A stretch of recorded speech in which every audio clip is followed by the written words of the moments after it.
अब और कुछ सुनना है आपको? ऐसा सूत जी ने ऋषियों से पूछा। ऋषियों ने कहा कि अब हमें कथा सुनाइए। सूत जी महाराज ने कहा कि ऋषियों, कथा सुनने के पहले एक बात हमेशा याद रखिएगा कि अपनी जीवान का उपयोग जीवन में बड़ा सोच समझ के करिएगा, है ना। ये जीवान आग भी लगाती है और ये जीवान बाग भी लगाती है। संसार के जितने भी बड़े युद्ध हुए हैं वो इसी जुबान के कारण हुए। आज क्या हुआ कि महाराज युधिष्ठिर ने राजसूय यज्ञ का आयोजन किया और यज्ञशाला बड़ी सुंदर बनी थी। उस यज्ञ में सबको बुलाया गया, दुर्योधन भी आया अपने 100 भाइयों के साथ। लेकिन वो यज्ञशाला ऐसी थोड़ा समझ के सुनोगे तो कथा समझ में आएगी, नहीं तो ऊपर से जाएगी। वो यज्ञशाला ऐसी बनी हुई थी कि जहां पर सूखा होता था वहां पर पानी भरा होता था और जहां पर पानी होता था वहां पर सूखा होता था। दुर्योधन आया, द्रौपदी बालकनी में बैठी हुई थी, सब राजाओं को आते हुए देख रही थी।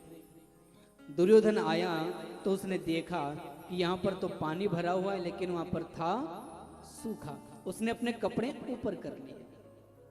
द्रौपदी को हंसी आ गई, बोली कुछ नहीं लेकिन हंस दी। दुर्योधन ने देखा, कुछ बोला नहीं। एक गलती भगवान भी माफ करता।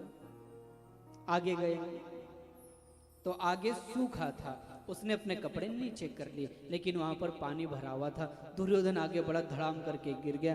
द्रौपदी को हंसी आई और हंसते हंसते कहने लगी, सखी सुनती हो, अंधे के बेटे भी अंधे ही होते हैं।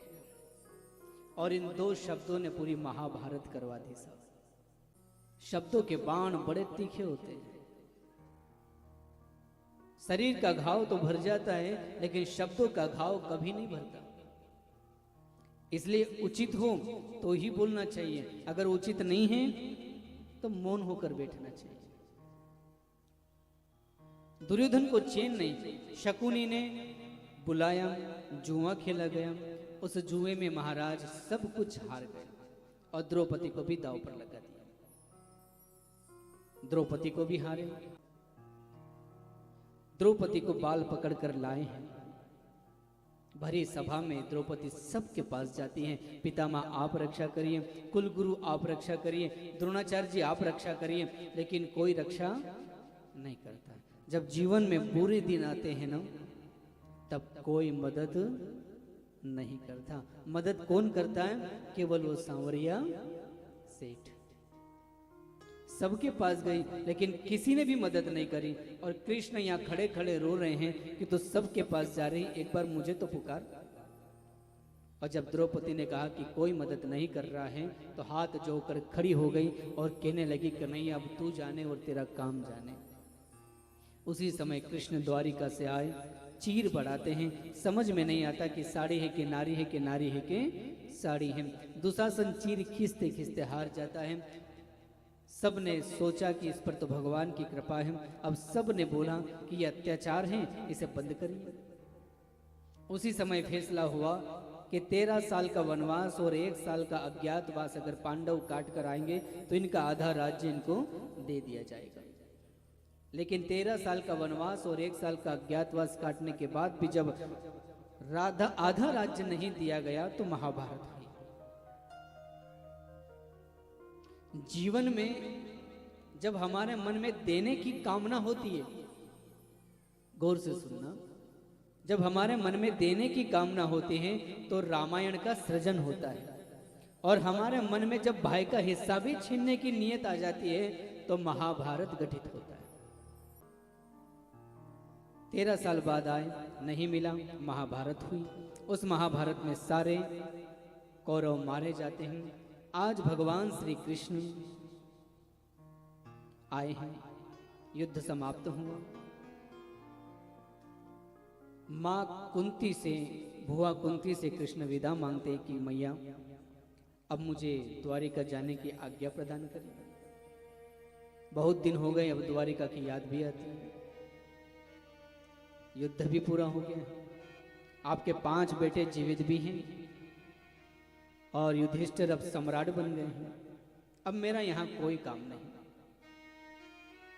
और पांडव कृष्ण को छोड़ना नहीं चाहते थे, क्योंकि एक बार अगर कृष्ण के चरणों में लो लग जाती है ना साहब, तो फिर छोड़ने का मन नहीं करता। और कृष्ण है भी ऐसे, कौन से ऐसे गुण हैं जो इनमें नहीं है। जब जाने लगे तो पांडवों की आंख में आंसू, कन्हैया मत जाइए। भगवान ने कहा जाना तो पड़ेगा। भगवान ने जाते जाते सबको वरदान दिया। उसी समय उत्तरा दौड़ी दौड़ी आई और आकर कृष्ण से कहने लगी, प्रभु अश्वत्थामा ने अस्त्र चलाया है मेरे गर्भ को नष्ट करने के लिए, इसलिए आप मेरे गर्भ की रक्षा करें। भगवान अंगूठे के बराबर रूप धारण करके उत्तरा के गर्भ की रक्षा करते हैं। जिसने जो मांगा वो वरदान कन्हैया ने सबको दिया। माता कुंती मौन खड़ी हैं। कन्हैया ने कहा कि भुआ, सबने जो कुछ मांगना था वो मांगा, आप भी कुछ मांगिए। और पता है कुंती ने क्या मांगा? कि केशव, अगर आप मुझे देना ही चाहते हो तो वो वरदान दो कि मेरे जीवन में दुख ही दुख आए। कभी कोई भगवान से दुख मांगता है? कोई नहीं मांगता। अच्छा, कभी सुख में भगवान की याद आती है? नहीं आती। दुख में ही भगवान की याद आती है। अगर आप दुखी हो और कोई कह दे कि फलाने गांव में हनुमान जी के मंदिर में मन्नत पूरी होती है, तो तुम नारियल और लोटा लेके वहां चले जाओ, क्योंकि दुखी हो। और सुख में अगर कोई कह दे कि आज रणछोड़ राय जी में आरती का आयोजन रखा है, कहां समय है। और अगर दुख है तो पहली पंक्ति में सबसे आगे जाकर आदमी खड़ा होता है। कुंती ने कहा कि कन्हैया, अगर आप देना ही चाहते हो तो मुझे दुख ही दुख मिले। कन्हैया ने कहा, भुआ तू ये क्या कह रही है? अरे तेरे जीवन में सुख आया ही कब, तो तू दुख मांग रही है। कुंती ने बड़ी प्यारी बात बोली। कुंती ने कहा कि कन्हैया, देना चाहते हो तो हमें केवल दुख ही मिले, ऐसा वरदान दीजिए। कन्हैया ने कहा, भुआ सुख मिला ही कब, तो दुख मांगती है। और कुंती ने एक बड़ी प्यारी बात बोली यहाँ पर कि कन्हैया, जब जब आप दुख की बात करते हो तो कन्हैया, जब जब मेरे जीवन में दुख आया आप मेरे सामने खड़े थे, तो बताओ कि मैं ऐसा सुख लेकर क्या करूं जो मुझे कृष्ण से दूर कर दे। मुझे तो वो दुख ही चाहिए जो मुझे कन्हैया से मिला। आप जा रहे हो ना कन्हैया, तो ये सी कृपा करना कि इन श्री चरणों में प्रेम सदैव बना रहे और मेरा मन सदैव आपके चरणों में लगा रहे। कुंती हाथ जोड़कर भगवान श्री कृष्ण के चरणों में विनती करती कि हे कन्हैया, मैं जिस हाल में रहूं, जैसी रहूं, कभी मेरे मन से इन श्री चरणों का ध्यान जाए नहीं। विदा लेकर भगवान द्वारिका आते हैं। धीरे धीरे समय व्यतीत हुआ। पांडवों ने परीक्षित का जन्म हुआ, नाम रखा परीक्षित। पांडवों ने परीक्षित को राज्य देकर वन गमन किया। आज परीक्षित जी राजा बने हैं। मन में विचार आया है कि जब से राजा बना हूं तब से राज्य शासन ही कर रहा हूं, और एक राजा का कर्तव्य होता है कि वो प्रजा के बीच में जाकर प्रजा का हाल जाने। आज परीक्षित अपने कोषागार में गए और जहां पर सुंदर सुंदर मुकुट रखे थे राजा होके, उसमें से एक सुंदर मुकुट अपने माथे पे धारण करके वन की ओर चल दिए। रास्ते में गए तो क्या देखते हैं कि एक काला कलूटा पुरुष एक बेल को मार रहा था और पास में खड़ी खड़ी गौ माता रो रही थी। जब परीक्षित ने यह देखा कि मेरे राज्य में गौ रो रही है, इसका मतलब मुझे राज्य करने का कोई अधिकार नहीं है, इसलिए परीक्षित ने देखा कि मेरे राज्य में गाय को मारा जा रहा है। उसने धनुष उठाया, बाण चढ़ाया और उस पुरुष को मारने लगे तो वो पुरुष चरणों में गिर गया। परीक्षित जी ने पूछा, आप कौन? बोले, मैं कलयुग। बोले, ये गाय कौन? बोले, ये धरती। बोले, ये बेल कौन? बोले, ये धर्म। और कलयुग धर्म को मार देना चाहता है ताकि मेरा राज्य स्थापित हो। परीक्षित ने कहा कि मैं तुझे छोड़ूंगा नहीं, लेकिन कलयुग चरणों में गिर गया और चरण में आने वालों को क्षत्रिय मारते नहीं थे पहले की, है ना? तो परीक्षित जी ने कहा कि तू मेरा राज्य छोड़कर चला जा। कलयुग ने कहा, कहां जाऊं? सब दूर तो आपका ही राज्य है, कोई स्थान तो दो। तो 4 स्थान परीक्षित ने कलयुग को दिए। पहला द्यूत स्थान जहां पर जुआ खेला जाता है, दूसरा मदिरालय जहां पर शराब पी जाती है, तीसरा वेश्यालय और चौथा कसाई खाना। इन 4 स्थानों पर आदमी को कभी भी नहीं जाना चाहिए। कलयुग ने देखा कि इसमें तो राजा जाता ही नहीं, तो फिर ये राजा जब तक धरती से जाएगा नहीं, मैं आ नहीं सकता। तो एक चीज और मांगी कि एक चीज और मुझे कोई रहने के लिए दे दो। परीक्षित जी के मुख से निकला कि जा तू सोने में रहे। महाराज ने सोने का मुकुट पहना था, तो कलयुग खोपड़ी पर जाकर बैठा यहाँ। और जब कलयुग माथे पर बैठता है तो आदमी को घमंड तो आ ही जाता है। इस आदमी के पास कलयुग में कुछ हो ना हो, लेकिन घमंड बहुत होता है ना। अगर कोई आप बैठे और थोड़ा सा बोल भी दे, यहां से उठ के वहां बैठ जाए, अच्छा मुझे बोला यहां से उठने का। और अगर जा रहे हो और बोल दे कि यार भैया एक गिलास पानी भर के, वाह नौकर मैं पानी भर के दूं, ये ईगो। और पता है कि घमंड किसका रहा है कि कैसा कैसा सख्त था महाराज, जिनको मुल्कों में वास, जिनगर झूलता हाथी। जिनगर झूलता हाथी वहां दिया ना, मत कर माया को अभिमान, मत कर काया का घमंड, कायागार से काची। अब आप सोचो घमंड किस बात का? धन है, पता नहीं कब चला जाए। बड़े सुंदर दिखाई देते हो, अभी एक्सीडेंट हो गया और गाले घिसा गए रोड पे, स्वाहा। काय का घमंड है? कोई भरोसा है? लेकिन फिर भी मुंह में मुझे। किसी शायर ने कहा है साहब कि जिसे मैं की हवा लगी, उसे ना दुआ लगी ना दवा लगी। घमंड कभी मत करिए, बल्कि शुक्र अदा करिए उसका कि तूने दिया। अब परीक्षित के माथे पर कलयुग, लेकिन कलयुग का प्रभाव है। परीक्षित के मन में भी अहंकार आ गया। एक ऋषि के आश्रम में गए जो ध्यान में बैठे थे, जाकर कहा, महाराज मुझे प्यास लगी है, जाकर पानी लेकर आओ। संत तो ध्यान में थे। और कलयुग में आदमी को कुछ दिखाई ना दिखे, उसको सारे संत ढोंगी ही दिखाई देते। ये कलयुग का प्रभाव है। परीक्षित को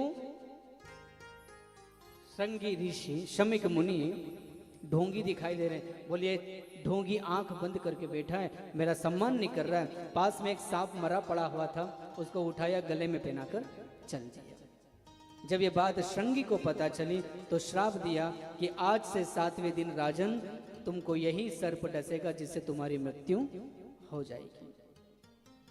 घर पर आए, मुकुट निकाल के रखा, तब अकल आई कि मैं संत का अपराध करके आ गया हूं। भूल कर भी कभी ब्राह्मण और संत का अपमान मत करिएगा। अगर आपके घर से कोई ब्राह्मण हंसता हुआ जा रहा है तो ध्यान रखना कि आपके कई जन्मों के पाप उतर गए। और अगर कोई संत आपके घर से रोता हुआ गया है तो ध्यान रखना कि अब इस पीढ़ी में भयंकर दुख आने वाला है। ये हमेशा याद रखिए। संत कैसा भी हो, ब्राह्मण कैसा भी हो, वो सदैव सम्मानित होता है। उसी समय राजा को बात पता चले कि श्राप लगा है। उसी समय अपने बेटे जन्मेजय को राज्य देकर वन में आए हैं। बैठे हैं। सभी संतों से पूछा कि 7 दिन में कोई मुक्ति का उपाय, कोई नहीं बता पाया। उसी समय सुखदेव मुनि पधारे। बोलिए सुखदेव जी महाराज की। सुखदेव जी आए। सुखदेव जी से राजा ने पूछा कि मेरे जीवन के केवल 7 दिन शेष हैं, क्या इन 7 दिनों में मेरी मुक्ति हो सकती है? और सुखदेव जी ने कहा कि राजन, अगर मनुष्य चाहे तो एक पल में उसकी मुक्ति हो सकती है, 7 दिन तो बहुत है। इसलिए मैं तुझे वो कथा सुनाता हूँ जो तुझे 7 दिन में मुक्त कर देगा। एक कथा श्रीमद् भागवत महापुराण की कथा है। परीक्षित जी ने पूछा कि आप मुझे कथा सुनाओ, उसके पहले मेरे 3 प्रश्न हैं आपसे, पहले उनके उत्तर दो, फिर कथा सुनाओ। भागवत 2 का संवाद है। सत्संग जब भी होता है 2 लोगों में होता है, भीड़ में सत्संग नहीं होता, भीड़ में कथाएं होती है। अगर मैं पूरी भागवत ही करने जाऊं तो संभव नहीं कि आप समझ पाओ। आपको दृष्टांत भी देना है, आपको भजन भी सुनाना है, आपको कथा भी सुनानी है। क्या 3 घंटे में संभव है? और उसमें भी आदमी बार बार घड़ी देखता है ना, कि कब छुट्टी हो, पता नहीं आज प्रसाद में क्या, कल तो लड्डू और चिवड़ा था, पता नहीं आज क्या होगा। भाव है।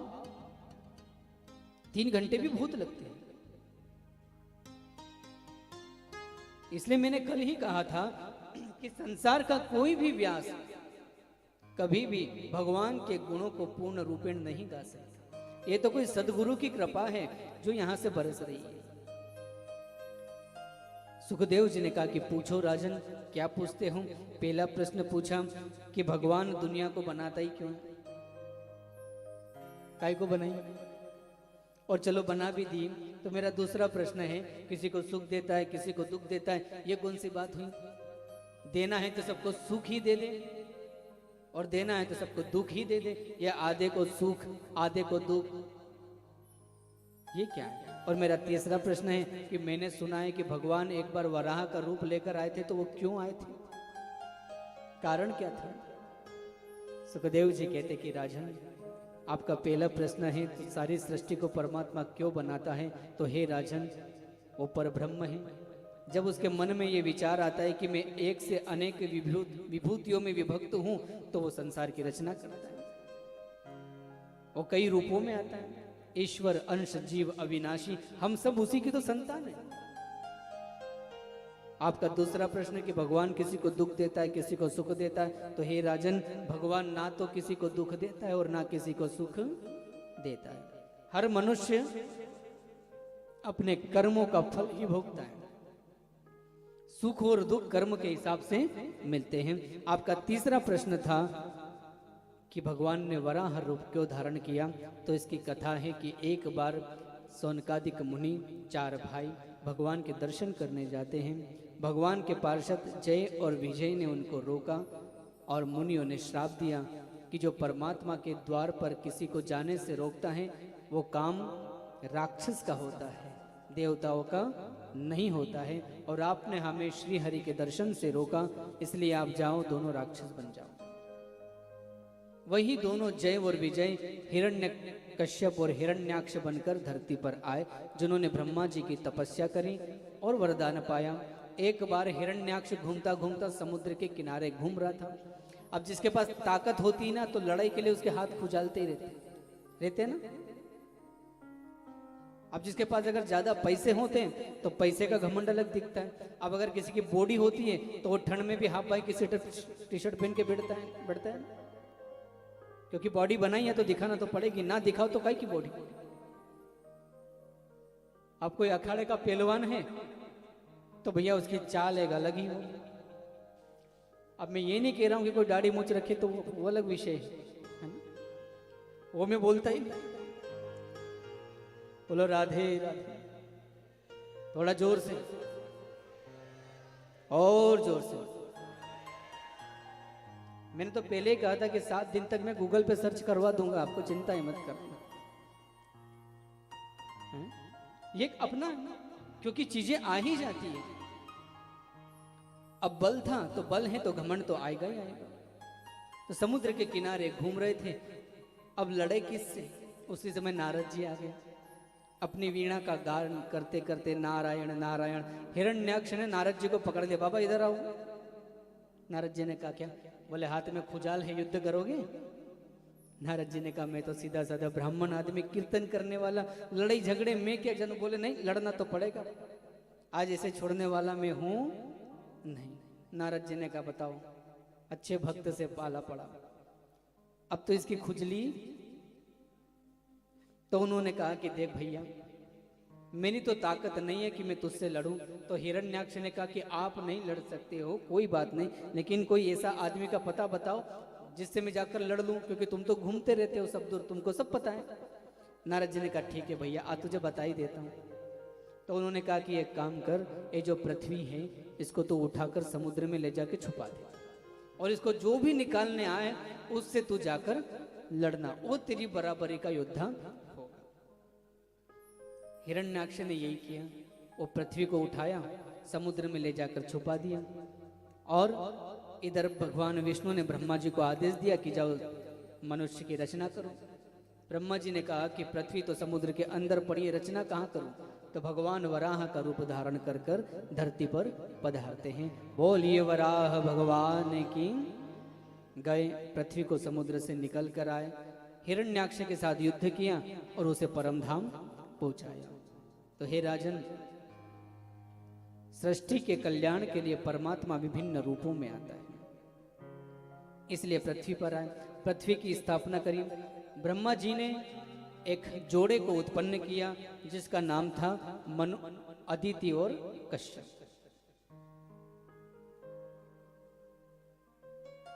मनु और शत्रुपा को, माफ करिएगा, मनु और शत्रुपा धरती पर पहले आए, इन्हीं से सारे संसार का क्रम चला।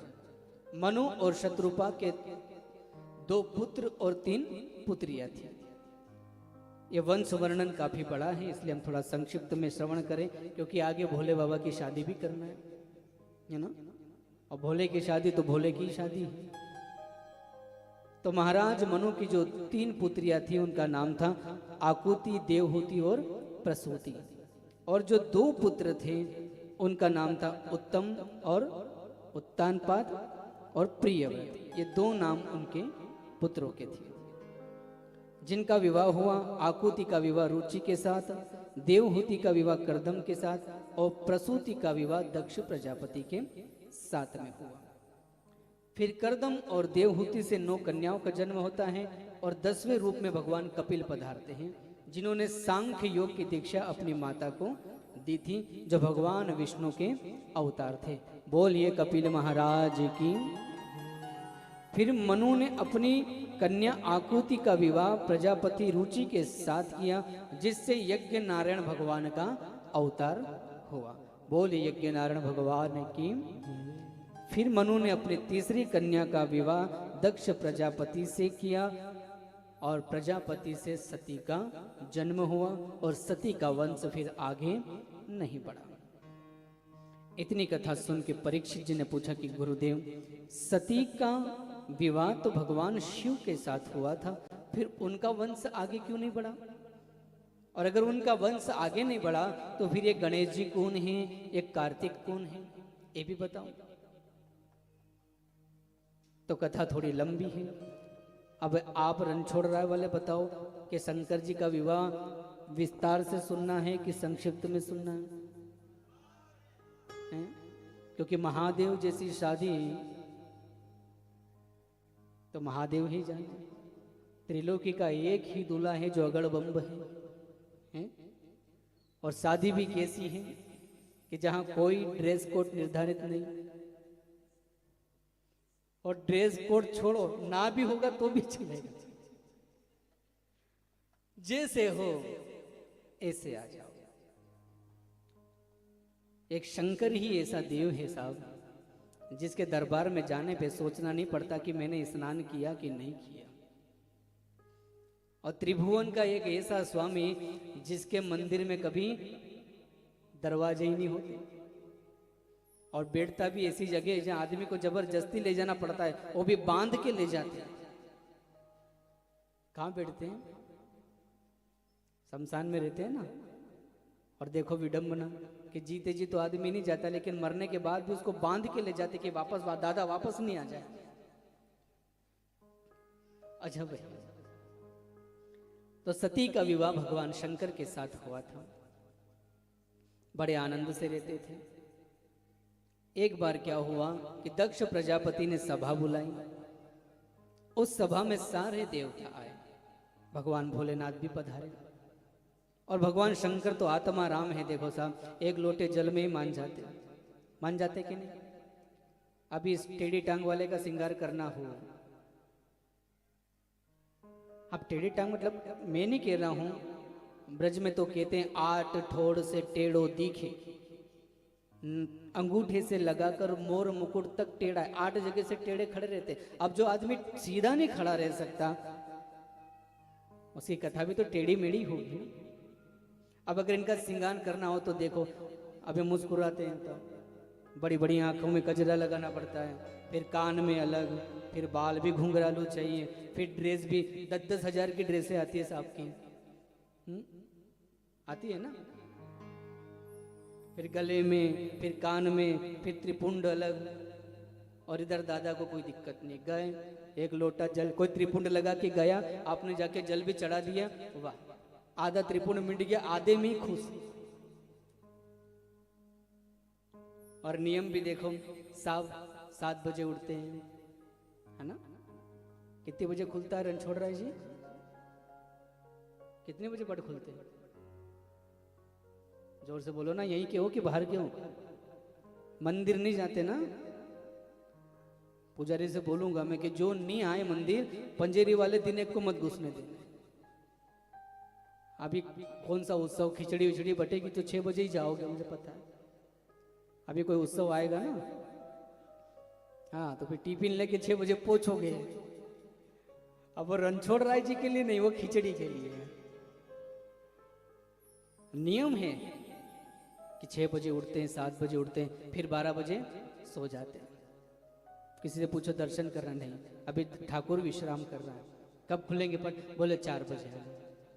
8 बजे फिर विश्राम, और या महाकाल में चले जाओ तो 3 बजे से शुरू हो जाते, 4 बजे तो मंगल जल चढ़ना शुरू हो जाता है। विश्राम कहाँ है? रात की 12 बजे तक बैठे रहते हैं, कोई डर नहीं, जब मन पड़े तब आओ, ये शिव है।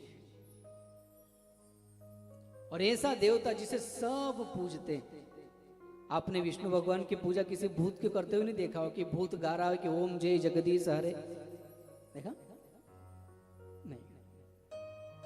लेकिन यहां भूत प्रेत पिशाच योगिनी डाकिनी शाकिनी यक्ष गंधर्व किन्नर नाग देवता मनुष्य सब शिव को भजे। यहां तक कि राम भी कहते हैं, लिंग थाप कर विधिवत पूजा, शिव समान मोह प्रिय ना दूजा। यहाँ तो राम भी कहते हैं कि मुझे शिव से प्रिय कोई नहीं, और कृष्ण भी कहते हैं कि मुझे तो शंकर जैसा प्रिय संसार में कोई भी नहीं। शंकर आनंद में बैठे थे, दक्ष गए, सब ने खड़े होकर दक्ष को प्रणाम किया, लेकिन भोलेनाथ ने प्रणाम नहीं किया। ये बात दक्ष को चुभ गई कि मेरा जमाता होके मुझे प्रणाम नहीं करता, तो गुस्सा आ गया। और आपको पता है ना कि आदमी गुस्से में कुछ ज्यादा ही बोल जाता है, भावुक हो जाता है। अब भाव में दक्ष ने भगवान शंकर को कई अशोभनीय शब्दों से, ये कपाली, ये भूतेश्वर, ये नंगों में रहने वाला, इसे कपड़े पहनने का ज्ञान नहीं, ये भूतों में रहता है, ये भांग खाता है, सर्पों की माला लटका रहता है, इसे सभ्य समाज में बैठने के योग्य नहीं है, फिर भी इसको बुला कौन रहता है। शंकर जी तो सुनते रहे, कुछ नहीं बोले, लेकिन शंकर की बुराई को नंदी के सामने करें, नंदी चुप बैठेगा? नंदी जी को गुस्सा आ गया। शंकर जी ने कहा, नंदी शांत रहे बेटा, जब मैं सुन रहा हूं तो तू भी सुन। भगवान शंकर को खिन्नता हुई, वो वहां से उठे और चुपचाप चल दिए। लेकिन दक्ष इतने में भी नहीं माना, उसने भगवान शंकर को नीचा दिखाने के लिए एक यज्ञ का आयोजन किया। कोई भी धार्मिक अनुष्ठान अगर आप किसी व्यक्ति को नीचा दिखाने के लिए करते हो तो उस अनुष्ठान का फल कभी भी अच्छा नहीं आएगा, कभी भी नहीं आएगा। यज्ञ का आयोजन किया, सबको बुलाया, लेकिन भगवान भोलेनाथ को कोई निमंत्रण नहीं। सारे देवता यज्ञ में जा रहे हैं, भगवान शंकर माता सती के साथ बैठे थे। सती ने इंद्राणी को जाते हुए देखा तो पूछा, आज क्या बात है, बड़ा सुंदर श्रृंगार करके कहाँ जा रही हो? इंद्राणी ने कहा, आपको नहीं पता? बोले क्या? बोले आपके पिताजी यज्ञ कर रहे हैं और आपको नहीं बुलाया। अब बेटी अपने मायके की नाक तो कटने नहीं देगी ना, कि कटने देगी? एक बेटियां ऐसी होती है जो कहते हैं कि अगर पिता कमजोर होता है ना और सासू ताने मारती है, साल में गई थी, एक साड़ी का कपड़ा भी तेरी माँ ने नहीं करा, तो बेटी पहले ही ससुराल से एक साड़ी बैग में अलग से डाल के ले जाती कि उधर से पहन के आ जाऊंगी, ताकि सासू माँ चुपचाप रहे, मायके की नाक ना जाए। एक बेटी का भाव होता है। अब सती कहे कैसे कि मुझे नहीं बुलाया? बोले बुलाया है, मैं भी आऊंगी, लेकिन पूछ रही थी कि आज ही आना है क्या? बोले हाँ आज ही चलना है। बोले तुम चलो, मैं आ रही हूँ। अब भोलेनाथ की तरफ देखा, शंकर जी ने कहा बुलाया तो है नहीं, मेरी तरफ देखने से क्या? बोले फिर भी जाना तो चाहिए। शंकर जी ने कहा बिना बुलाए किसी के यहाँ नहीं जाना चाहिए, और बिना बुलाए अगर किसी के यहाँ चले जाओगे तो सम्मान नहीं पाओगे। लेकिन सती ने कहा कि गुरु के घर, भगवान के घर और माता पिता के घर तो बिना बुलाए ही जाना चाहिए। शंकर जी ने कहा बिल्कुल, कब? जब ये तीनों किसी विशेष काम में व्यस्त हो और तुमको बुलाना भूल गए हो तुम। लेकिन अगर कोई जान करके तुमको ना बुलाए, और दक्ष ने तो हमें जानबूझकर नहीं बुलाया है, इसलिए हमें नहीं जाना चाहिए। सती नहीं मानी, गई और जाकर देखा कि सब के लिए तो स्थान है, लेकिन भोलेनाथ के लिए कोई जगह नहीं है। और एक बेटी मायके में सब कुछ सहन कर सकती है, लेकिन मायके में अपने पति का अपमान कभी सहन नहीं करती। दक्ष से कहा सती ने कि पिताजी आप जानते भी हो आप किससे दुश्मनी ले रहे हो? आपको क्या लगता है कि इतना बड़ा यज्ञ कर रहे हो और शंकर से विमुख हो, ये ब्रह्मा, ये विष्णु, ये आपकी रक्षा करेंगे? आप जानते नहीं, वो जितने सीधे हैं ना उतने ही टेढ़े हैं। वो सौम्य है तो शिव है, और अगर वो काल है तो वो काल का भी विकराल महाकाल है। पिताजी आप उनको जानते नहीं, जिसके सामने काल भी थर थर कांपता है वो काल का भी काल महाकाल है। और जब उसे क्रोध आता है ना तो ये ब्रह्मा, ये विष्णु सबसे पहले भागेंगे, क्योंकि फिर किसी की सामर्थ्य नहीं कि शंकर के सामने खड़ा हो जाए। और त्रिलोकी का देखो कैसा अद्भुत देवता है कि आदमी को गुस्सा आता है तो वो मारता है ना, और हमारे बाबा को गुस्सा आता है तो वो नाचता है। क्या करता है? इसलिए पिताजी अभी भी समय है, आप शंकर की शरण में लौट जाओ। लेकिन जिसके ऊपर अहंकार का पर्दा पड़ा उसे समझ में नहीं आती साहब। बहुत अपमान किया। वो कपाली, वो भूतेशु, वो योगेश्वर, और भूत प्रेतों के साथ रहने वाला, वो शमशान में रहने वाला, वो चिताभस्म को धारण करने वाला, वो अमंगलकारी और बिच्छुओं को कानों में लटकाने वाला भूत प्रेतों के साथ रहता है। और ऐसे शिव की तू बड़ाई करती है? माता सती ने कहा बिल्कुल, मेरा पति शमशान की चिता को धारण करता है, सर्प को गले में धारण करता है, भूत प्रेतों को साथ रखता है, ये सब अमंगलकारी है पिताजी। लेकिन फिर भी अगर कोई श्रद्धा से केवल इतना कह दे कि शिव, तो मेरा स्वामी उसके सारे अमंगलों को हर लेता है। वो हर है, इसीलिए हम बोलते हैं ना, हर हर महादेव हर। वो सारे अमंगलों को हरने वाला है। जब शिव का अपमान सहन नहीं हुआ, शास्त्र तो ये तक कहता है साहब कि अगर कोई प्राणी शिव की निंदा करे तो उस प्राणी की जुबान काट दो, और जुबान ना काट सको तो उस स्थान को छोड़ दो। लेकिन कभी भी भगवान शंकर की बुराई नहीं सुनना चाहिए। सती ने सुनी और मन में विचार किया कि मेरे इन कानों ने भगवान शंकर की बुराई को सुना है, अब मैं ये शरीर धारण नहीं कर सकती। उसी समय कुंड में कूद कर अपने शरीर को भस्म कर लिया। नंदी को क्रोध आया, यज्ञ को तोड़ने गया तो भृगु ऋषि ने भृगु गणों को प्रकट करके नंदी, भृंगी, शंगी, ढिंगी सबको मार के भगा दिया। सारे रोते रोते कैलाश पर गए। भगवान भोलेनाथ बैठे हुए थे शांत मुद्रा में। नंदी ने जब रोते रोते कहा कि बाबा, मैया ने शरीर त्याग दिया है, जो सौम्य था अब वो रुद्र है। भगवान शंकर को बड़ा क्रोध आता है, भयंकर क्रोध आया, अपनी जटा से एक बाल उखाड़ा और पहाड़ पर दे मारा, जिससे भगवान वीरभद्र का जन्म हुआ। बोलिए वीरभद्र भगवान की जय। भयंकर रूप है भगवान वीरभद्र का। शिव पुराण में कहा जाता है कि जिस रथ पर बैठकर भगवान वीरभद्र युद्ध करने गए थे वो 400 योजन लंबा था और 4 लाख शेर उस रथ को खींचते थे। इतना विकराल रूप था भगवान वीरभद्र का।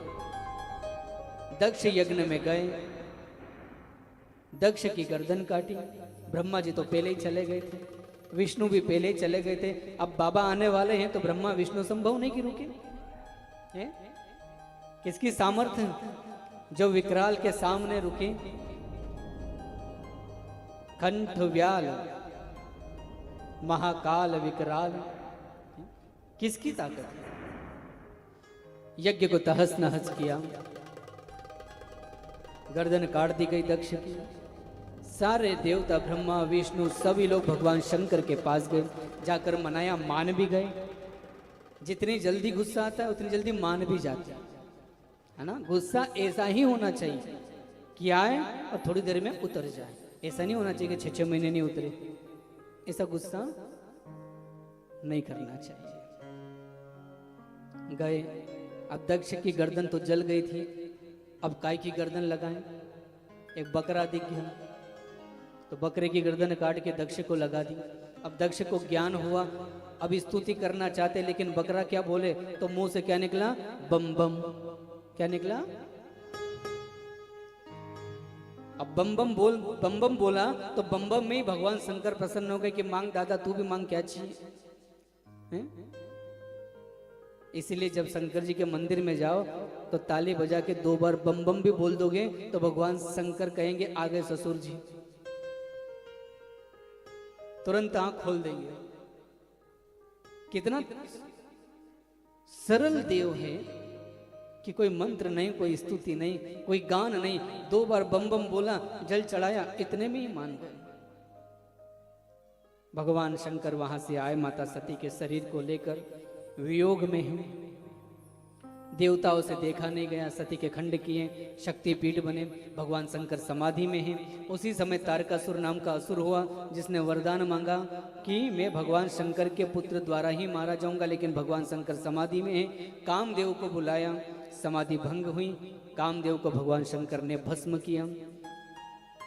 क्रोध में थे, अब शांति भी हो गए। अब यहाँ से भगवान शंकर के विवाह की कथा प्रारंभ होती है। अब आपके ऊपर है, आप आनंद लुटना चाहते हो या फिर ये करना चाहते हो?